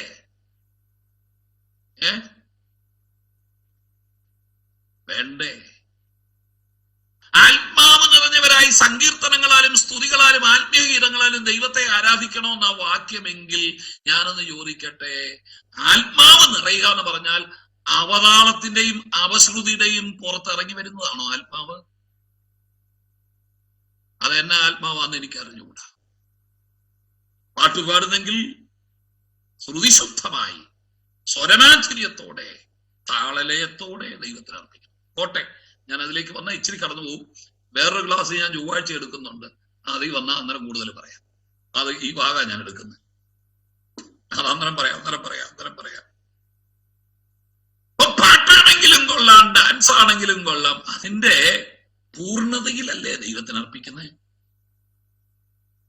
ദൈവത്തിനൊരു യാഗമർപ്പിച്ചാൽ അത് ഊനമില്ലാത്തതായിരിക്കണമെന്നാണോ നിയമം? ആണോ? ഊനമുള്ള മൃഗത്തെ കൊണ്ട് അർപ്പിക്കുന്ന ഒരു ചരിത്രമുണ്ട്, മീഖാ പ്രവചനത്തിൽ കിടപ്പുണ്ട് കേട്ടോ. നിങ്ങളൊന്ന് വായിച്ചു നോക്കണം. വീട്ടിലൊരു നല്ല ആണുണ്ടായിരിക്കുക, അതിനെ വേണ്ട, തള്ളയാറിനെ കൊണ്ട് അർപ്പിക്കുക. മുടന്തുള്ളതിനെയും ദീനമുള്ളതിനെയും കൊള്ളരുതാത്തതിനെയും ഒക്കെ കൊണ്ട് ആലയത്തിൽ കൊണ്ട് അർപ്പിക്കുക. ദൈവം തന്നെ പറയുക, ഇതാ നിങ്ങൾ മുടിഞ്ഞു പോയത്. മനസ്സിലായോ? ഇതാ നിങ്ങൾ ശിക്ഷിക്കപ്പെട്ടത്. അപ്പൊ ദൈവത്തിന് കൊടുക്കുന്ന യാഗം ഊനമില്ലാത്തതായിരിക്കണം, പെർഫെക്റ്റ് ആയിരിക്കണമെങ്കിൽ ദൈവത്തിന് അർപ്പിക്കുന്ന പാട്ട്. പുതിയ നിയമ ആരാധനയിൽ നമ്മൾ മൃഗത്തെ യാഗമർപ്പിക്കുന്നില്ല. അതിന് പകരം നമ്മൾ അർപ്പിക്കുന്നത് എന്താ? അതരബലമാകുന്ന സ്തോത്രം. അതാ സ്തോത്രഗീതം എന്നൊക്കെ നമ്മൾ പറയുന്നേ. സ്തോത്രഗീതം പാടണം. ആ പാട്ട് എങ്ങനെ ആയിരിക്കണം? അതിന്റെ പൂർണ്ണതയിലായിരിക്കണം. ഞാൻ ഈ പറയുന്നത് നിങ്ങൾ തെറ്റിദ്ധരിക്കരുത്. ഇന്ന് നമ്മുടെ സഭകളിലൊക്കെ കാട്ടിക്കൂട്ടുന്ന ഈ ഗ്വാഗ്വാവിളികളില്ലേ, ഈ മുദ്രാവാക്യം വിളിയില്ലേ, എന്റെ പൊന്നുകുഞ്ഞെ, അതിൽ ദൈവം പ്രസാദിക്കുകയല്ല കേട്ടോ. നീ പിന്നെ ഊനമുള്ള യാഗമായി അർപ്പിക്കുന്നേ. മനസ്സിലായോ? ദൈവത്തിന് ശുദ്ധിയുള്ള യാഗം കൊടുക്ക്, ഊനമില്ലാത്ത യാഗം അർപ്പിക്കുക. അതാ ദൈവവചനത്തിൽ കിടക്കുന്നത്. ഈ കാലഘട്ടത്തിലേക്ക് പോകുക. കണ്ടോ, ഈ കാലഘട്ടം അനുസരിച്ച് ദേമാസ്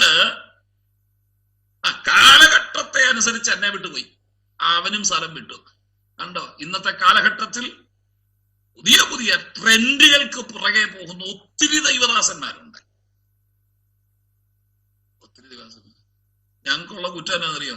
അയാൾ ആ പഴയ പഴഞ്ചൊരു ഉപദേശവും പറഞ്ഞുകൊണ്ട് നടക്കുന്നവന്.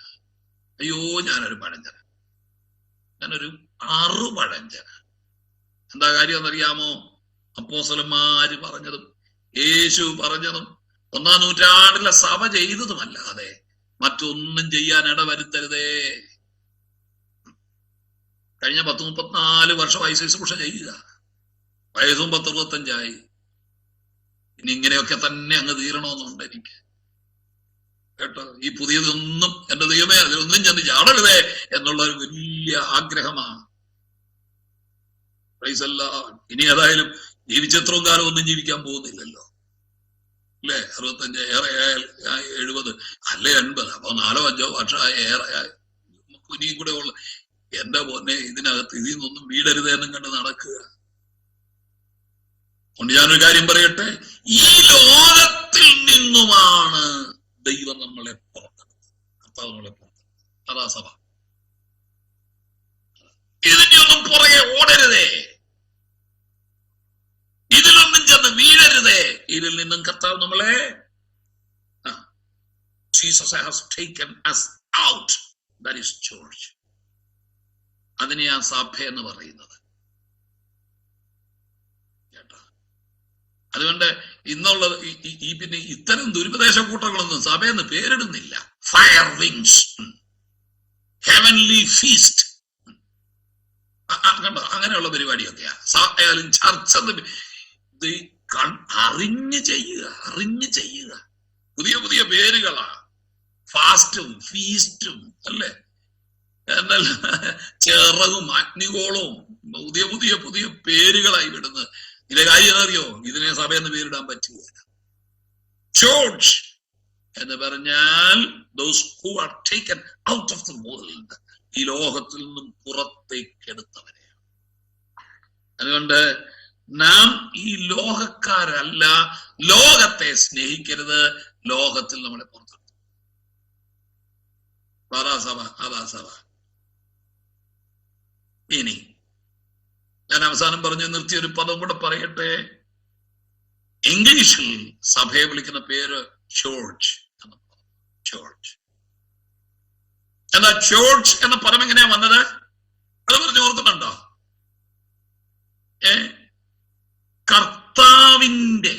കർത്താവിൻ്റേത് എന്നുള്ള അർത്ഥത്തില് ജർമ്മൻ ഭാഷയിൽ കേർച്ചി എന്ന് പറയും. കർത്താവിന്റെ അത്താഴം, കർത്താവിന്റെ ദിവസം എന്നൊക്കെ എഴുതിയിരിക്കുന്നിടത്ത് ഈ പദമാണ്. കേർച്ച്, ജർമ്മനിയിൽ അത് കേർച്ച്, കുറിയോസ്, കുറിയാക്കോൺ എന്ന പദമാണ്. ഗ്രീക്ക് ഭാഷയിൽ കുറിയാക്കോൺ. അത് ജർമ്മനി വന്നപ്പോഴത്തേക്ക് കേർച്ച് എന്ന് എഴുതി. സ്കോട്ടിഷ് ഭാഷയിൽ വന്നപ്പോഴത്തേക്ക് കേർക്ക് എന്നെഴുതി. ഇംഗ്ലീഷിൽ എഴുതിയപ്പോൾ ചേർച്ച്. ചേർച്ച് എന്ന് പറഞ്ഞാൽ അതിന്റെ അർത്ഥം കർത്താവിൻ്റെത്. അപ്പൊ സഭ ആരുടേതാ? നമ്മൾ ഈ ചേർച്ച് എന്നൊക്കെ പറയുമ്പോഴത്തേക്ക് ഓർത്തണം കേട്ടോ. ചേർച്ച് ആരുടേതാ? യേശുവിൻ്റെതാണ്. അതുകൊണ്ടാ കർത്താവ് പറഞ്ഞത്, ഞാൻ എന്റെ സഭയെ പണിയും. എന്റെ സഭ. നമ്മുടെ പ്രസിഡന്റ് പണിതല്ല, നമ്മുടെ വല്യപ്പൻ ഉണ്ടാക്കിയതല്ല. സഭയാരുടെയാ?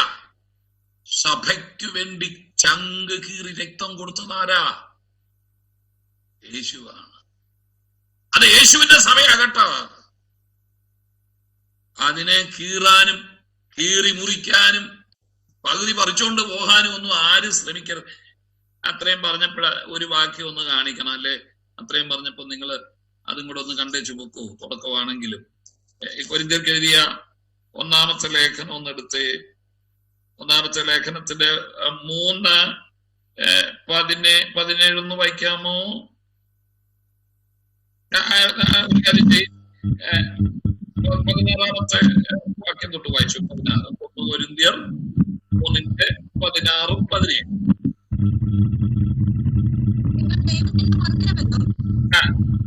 ആത്മാവ് നിങ്ങളിൽ വസിക്കുന്നുവെന്നും അറിയുന്നില്ലയോ? ദൈവത്തിന്റെ മന്ദിരം നശിപ്പിക്കുന്നവനെ ദൈവം നശിപ്പിക്കും. ദൈവത്തിന്റെ മന്ദിരം വിശുദ്ധമല്ലോ, നിങ്ങളും അങ്ങനെ തന്നെ. കണ്ടോ? നിങ്ങൾ ദൈവത്തിന്റെ മന്ദിരം പറയുന്ന ആരോടാ? വ്യക്തിയോടല്ല പറയുന്നത്, നിങ്ങൾ ബഹുവചനമാണ്. സഭയോടായി പറയുന്നത്. അപ്പൊ സഭ ദൈവത്തിന്റെ മന്ദിരമാണ്.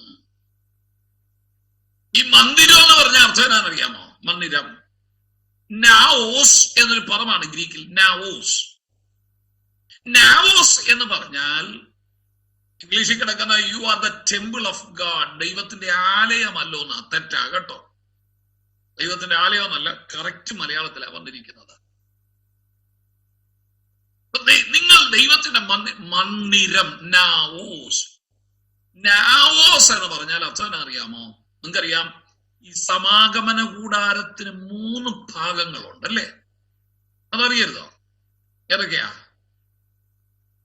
പ്രാകാരം, വിശുദ്ധ സ്ഥലം, അതിവിശുദ്ധ സ്ഥലം. അപ്പൊ പ്രാകാരത്തിൽ സകല യഹൂദന്മാർക്കും വരാം. അവിടെയാണ് യാഗം നടക്കുന്നത്. വിശുദ്ധ സ്ഥലത്ത് പുരോഹിതന്മാർക്ക് പ്രവേശിക്കാവൂ. അവിടെയാണ് കാഴ്ചയപ്പത്തിന്റെ മേശയും കവരവിളക്കും ഇരിക്കുന്നത്. അത് കഴിഞ്ഞാൽ ഒരു ഭാഗമുണ്ട്, അതിന്റെ പേരാണ് അതിവിശുദ്ധ സ്ഥലം. The holy of holy or the most holy place. ഏറ്റവും വിശുദ്ധമായ സ്ഥലം. അവിടെ എന്തായിരിക്കുന്നേ? അതിവിശുദ്ധ സ്ഥലത്ത് എന്തായിരിക്കുന്നേ? യഹോവയുടെ നിയമപ്പെട്ടത്. യഹോവയുടെ നിയമപ്പെട്ടത്. ആ നിയമപ്പെട്ടകത്തിന്റെ മുകളിൽ എന്ന് പറഞ്ഞ ആ നിയമപ്പെട്ടകത്തെ മൂടുന്ന നിയമപ്പെട്ടകം എന്ന് പറഞ്ഞ ഒരു കൊച്ചു പേടകമാണ്, ഒരു പെട്ടിയാ കേട്ടോ. ആ പെട്ടിയെ മൂടുന്ന ഒരു അടപ്പുണ്ട്. അതിന്റെ പേരാണ് കൃപാസനം. മേഴ്സി സീറ്റ് എന്ന് പറയും. The seat of mercy. കൃപാസനം. കൃപാസനം എന്ന് പറഞ്ഞാൽ സത്യം പറഞ്ഞാൽ കസേരയല്ല. ആസനം എന്നൊക്കെ കേട്ടപ്പോഴത്തേക്ക് നമ്മൾ ഓർത്തേണ്ട സിംഹാസനം അല്ല. സത്യത്തിൽ യഹോവയുടെ നിയമപ്പെട്ടകത്തെ മൂടുന്ന അടപ്പാണ് കൃപാസനം. ആ കൃപാസനത്തിന് മുകളിൽ സ്വർണം കൊണ്ട് അടിപ്പ് പണിയായി മുഖത്തോട് മുഖം നോക്കി നിൽക്കുന്ന 2 കെരൂബുകളുണ്ട്. കെരൂബുകളെ ഉണ്ടാക്കി വെച്ചിട്ടുണ്ട്. അത് ചിറക് വിരിച്ചു നിൽക്കുകയാണ്. ആ വിരിച്ചു നിൽക്കുന്ന ചിറകിന്റെ നടുവിൽ, കെരൂബുകളുടെ മുഖങ്ങൾക്ക് നടുവിൽ, അവിടെയാണ് ദൈവത്തിന്റെ ഷെക്കൈന ഇറങ്ങി വരുന്നത്. തേജസ്, ദൈവത്തിന്റെ തേജസ്, ഷെക്കൈന ഇറങ്ങി വരുന്നത്. അവിടെയാ നിൽക്കുന്നത്. അപ്പൊ അതുകൊണ്ടാണ് ദൈവം നിൽക്കുന്ന സ്ഥലം. അതാണ് നമ്മൾ കൃപാസനം കൃപാസനം എന്ന് വിളിച്ചിരിക്കുന്നത്. കോട്ടെ, അത് പിന്നെ പറയാം. അപ്പൊ അതിവിശുദ്ധ സ്ഥലത്ത് ദൈവത്തിന്റെ കൃപാസനം മാത്രമേ ഉള്ളൂ. അവിടെ ആർക്ക് പ്രവേശിക്കാം? മഹാപുരോഹിതന് മാത്രം. എപ്പോ പ്രവേശിക്കാം? ആണ്ടിലൊരിക്കൽ. മഹാപാപ പരിഹാര ദിനം, യോം ഹക്കിപ്പുരീം എന്ന യഹൂദന്റെ ദിവസമാണ് അബീബ് മാസം 12-ാം തീയതി അവിടെ കയറാം. അന്ന് മാത്രമേ അവിടെ കയറാൻ പറ്റൂ. ആണ്ടിലൊരിക്കൽ. ശ്രദ്ധിച്ചോ? അപ്പൊ എന്ത് ഗൗരവമുള്ള സ്ഥലം അത്, അതിപരിശുദ്ധ സ്ഥലം. ആ പദം അവിടെ ഉപയോഗിച്ചിരിക്കുന്നത്. നിങ്ങൾ ദൈവത്തിന്റെ മന്ദിരമല്ലോ. നാവോസ്, ഗ്രീക്ക് ഭാഷയിൽ നാവോസ് എന്ന് പറഞ്ഞാൽ ദ മോസ്റ്റ് ഹോളി പ്ലേസ്, അതിവിശുദ്ധ സ്ഥലം. അപ്പൊ സഭ എന്താന്നാ പറഞ്ഞേ? ഇപ്പോഴും പലർക്കും അറിയത്തില്ല. നമ്മൾ ഓർക്കുന്നത് നമ്മുടെ കുടുംബക്കാരെല്ലാം കൂടെ കൂടുന്ന സ്ഥലമായി സഭ എന്ന. സഭ ദൈവത്തിന്റെ അതിവിശുദ്ധ സ്ഥലമാണ്. അതിവിശുദ്ധ സ്ഥലം. അതാ പറഞ്ഞത്, നിങ്ങൾ ദൈവത്തിന്റെ മന്ദിരമെന്നും ദൈവത്തിന്റെ ആത്മാ. ഇവിടെ ഷെക്കൈനയ്ക്ക് പകരം പഴയ നിയമത്തിൽ ദൈവത്തിന്റെ വിശുദ്ധ മന്ദിരത്തിൽ ഷെക്കൈന ഇറങ്ങി വസിച്ചെടുത്ത് ദൈവത്തിന്റെ ആത്മാവ് നിങ്ങളിൽ വസിക്കുന്നു എന്നും അറിയാം എന്ന് പറഞ്ഞു കേട്ടോ പൗലോസ്. ദൈവത്തിന്റെ മന്ദിരം നശിപ്പിക്കുന്നവനെ ദൈവം നശിപ്പിക്കും. ദൈവത്തിന്റെ മന്ദിരം നശിപ്പിക്കുന്നവനെ ദൈവം. സത്യത്തിലെ മൂലഭാഷയിൽ അതൊന്ന് വായിച്ചു നോക്കണം. English correct. ദൈവത്തിന്റെ മന്ദിരം നശിപ്പിക്കുന്നവനെ ദൈവം നശിപ്പിക്കുമെന്നല്ല. അവിടെ കിടക്കുന്ന പദം എങ്ങനെയെന്നറിയാമോ? നിങ്ങൾ ഇംഗ്ലീഷ് ഒന്ന് വായിച്ചു നോക്കിയേ. അവിടെ കൃത്യം തർജ്ജമയൊന്ന് കൊടുത്തേ. ദൈവത്തിന്റെ മന്ദിരം നശിപ്പിക്കുന്നവനെ നശിപ്പിക്കും അവൻ. അങ്ങനെ കിടക്കുന്നത്. ദൈവത്തിന്റെ മന്ദിരം നശിപ്പിക്കുന്നവനെ നശിപ്പിക്കും. ഫൈറോ എന്ന് പറഞ്ഞൊരു ഗ്രീക്ക് പറ. നശിപ്പിക്കും, കൊല്ലും, ഇല്ലാതാക്കി കളയും, കാട്ടിക്കളയും എന്നൊക്കെ ഉപയോഗിക്കുന്ന പദമാണ്. തമ്മിൽ വ്യത്യാസമുണ്ടോ? ദൈവത്തിന്റെ മന്ദിരം നശിപ്പിക്കുന്നവനെ ദൈവം നശിപ്പിക്കും. അതിന് പകരം ഞാൻ പറയുക, ദൈവത്തിന്റെ മന്ദിരം നശിപ്പിക്കുന്നവനെ നശിപ്പിക്കും അവൻ. തമ്മിൽ വ്യത്യാസമുണ്ടോ? വ്യത്യാസമുണ്ട്. എനിക്ക് ഇഷ്ടമില്ലാത്ത ഞാൻ പറയാ, ഞാനങ്ങ് പറയേല എങ്കിലും അങ്ങ് പറയാന്ന് വെച്ചോ. ഞാൻ അവനെ ഒന്ന് കാണട്ടെ, ഞാൻ 2 കൊടുക്കും അവന്. ഞാൻ അവന് 2 കൊടുക്കും. എന്നാൽ ഞാൻ ആ വാക്ക് തന്നെ ഒന്ന് തിരിച്ചു പറയുകയാണ്. ഞാൻ അവനെ ഒന്ന് കാണട്ടെ, കൊടുക്കും ഞാൻ അവനിട്ട് 2. തമ്മിൽ വ്യത്യാസമുണ്ടോ? കാര്യം സെന്റൻസ് ഒന്നാ, പക്ഷെ വ്യത്യാസമുണ്ടോ? ആദ്യം ഞാൻ പറഞ്ഞ അവനെ കണ്ടാൽ ഞാൻ 2 കൊടുക്കും. അത് കണ്ടാൽ കൊടുക്കും, കണ്ടില്ല കൊടുക്കുക, അത്രയൊക്കെ ഉള്ളു. അതിന് വലിയ കട്ടിയൊന്നുമില്ല. എന്നാ ഞാൻ പറയാണ്, കാണട്ടെ, കൊടുക്കും ഞാൻ അവനിട്ട് 2 എന്ന് പറഞ്ഞാൽ കൃത്യമായി കൊടുത്തിരിക്കുമെന്ന് അതിന്റെ അർത്ഥം. കൃത്യമായിട്ട് ഞാൻ കൊടുത്തിരിക്കുമെന്ന് ആ പദം ഇവിടെ പറഞ്ഞിരിക്കുന്നത്. ദൈവത്തിന്റെ മന്ദിരം നശിപ്പിക്കുന്നവനെ നശിപ്പിക്കും അവൻ. എന്റെ പൊന്നുകുഞ്ഞെ, സഭയെ നശിപ്പിക്കുന്ന ഒരു വാക്കോ പ്രവൃത്തിയോ എന്റെ ജീവിതത്തിൽ ഉണ്ടാകരുത്. നശിപ്പിക്കും അവൻ. അച്ചട്ടാണ് കേട്ടോ, കർശനമാണത്. അല്ല, ഞാനങ്ങ് നശിപ്പിക്കുന്നൊക്കെ ചുമ്മാ പറഞ്ഞതല്ല. ആ വാക്യം പഠിച്ചിട്ടേ പറയാവൂ. ഞാൻ ഏറ്റവും അധികം ഭയപ്പെടുന്നത് ഒരു ശുശ്രൂഷകനായിരുന്ന കാലത്ത് എന്റെ ഒരു വാക്ക് നിമിത്തമോ എന്റെ ഒരു പെരുമാറ്റം നിമിത്തമോ എന്റെ ദൈവമേ ഒരു വ്യക്തി പോലും സഭ വിട്ടു പോകരുത് എന്ന്. മനസ്സിലായോ? ഒരു ക്ഷമാവാക്ക്, ക്ഷമിക്കണം കേട്ടോ, അയ്യോ ഞാൻ അറിഞ്ഞില്ല എന്ന് പറഞ്ഞാൽ തീരുന്ന വിഷയമാണെങ്കിൽ ഞാൻ പോയി ക്ഷമ പറയും, കാലി പിടിക്കും. കാരണം എനിക്ക് ഭയമാണ്. ദൈവത്തിന്റെ മന്ദിരം നശിപ്പിക്കുന്നവനെ നശിപ്പിക്കും അവൻ. സഭ ആരുടെയാ? യേശുവിന്റെയാ. സഭ യേശുവിന്റെയാ, കർത്താവിന്റെയാ. കേട്ടോ? അത് വെട്ടിമുറിച്ചുകൊണ്ട് പോകാനും അതിൽ നിന്ന് ആളുകളെ പറഞ്ഞു വിടാനും നീ ശ്രമിക്കരുത്. അത് അപകടമാണ്. അത്ര ഉത്തരവാദിത്വമുള്ളതാണ് കർത്താവിന്റെ സഭ. ലോകത്തോട്ട് കയറിയോ? ട്രാൻസ്ഫർ വരുമ്പോഴത്തേക്ക് സഭയെ പകുത്തോണ്ട് പോകുന്നവനും ഇത് കേൾക്കണം. മനസ്സിലായോ? ഞാൻ സഭയുടെ സെക്രട്ടറിയാന്ന് പറഞ്ഞ് ബലം പിടിച്ച് പകുതി പേരെ പറഞ്ഞു വിടുന്നവനും ഇറക്കി വിടുന്നവനും കേട്ടോ.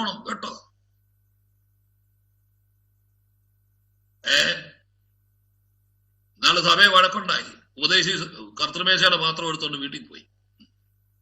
സെക്രട്ടറി ഒട്ടും അമാന്തിച്ചില്ല. തമ്പേർ എടുത്തോണ്ട് സെക്രട്ടറിയും പോയി. കാണട്ടെ ഇനി എന്റെ മോനെ അടി കിട്ടാതെ പോവുകയല്ല കേട്ടോ. ഞാൻ പറഞ്ഞേക്കാം. സഭയാരുടെയാ? ഇത് നിന്റെ വീട്ടിൽ കൊണ്ടുപോകേണ്ട സ്ഥാപന ജംഗമ വസ്തുവല്ല, നിന്റെ സ്വകാര്യ സ്വത്തല്ലേ ഇത്. ദൈവസഭയ്ക്ക് അർപ്പിച്ചു കഴിഞ്ഞാൽ അത് ദൈവത്തിൻ്റെതാണ്. നീ ആയിരിക്കും കൊടുത്തത്, തമ്പേർ വാങ്ങിച്ചു കൊടുത്തത് നീ ആയിരിക്കും. പ്രാർത്ഥിച്ച് ഇവിടെ കൊണ്ടുവച്ചോ. സഭയെ വെട്ടിമുറിക്കാൻ നിൽക്കരുത് കേട്ടോ. സഭ പതുക്കാൻ നിൽക്കരുത്. വഴക്കുണ്ടാക്കി സഭയെ രണ്ട് കഷണമാക്കുന്നവനും ശ്രദ്ധിച്ചോണം. നീ നിമിത്തം ഒരു കുടുംബം പോയിട്ട് ഒരു വ്യക്തിയെങ്കിലും സഭയെന്ന് പിന്മാറിപ്പോയാൽ, പിന്മാറ്റത്തിൽ പോയാൽ, കൃപ വിട്ടുപോയാൽ നീ കണക്ക് ബോധിപ്പിക്കേണ്ടി വരും.